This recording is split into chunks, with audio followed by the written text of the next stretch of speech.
สัญญาณมือถือทั้งไฟฟ้าใส่การบ่ได้ลูกหลานพี่น้องคิดฮอดเป็นห่วงเป็นใยได้แต่พนมวอนไว้ขอให้ปลอดภัยเด้อหมดทุกคนเห็นข่าวในเฟซบุ๊กจังแม่นทุกหัวใจน้ำเดระดับสูงของน้ำเส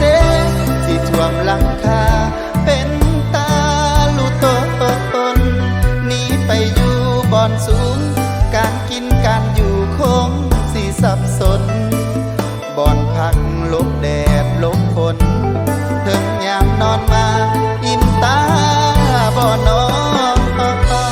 เข้มแข็งเด้อใจให้ใหญ่หลายกว่ามวลน้ำผ่านความลำบากกากรรมความงดงามสดใสยังรอ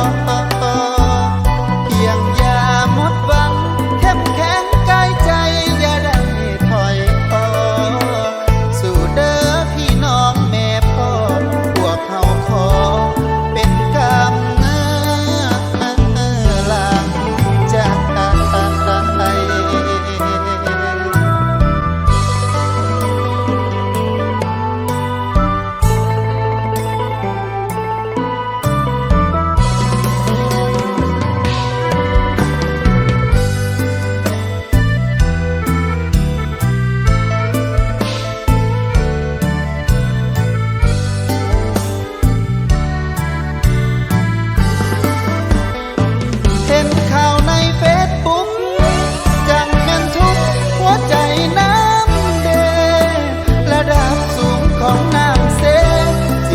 ลังใจ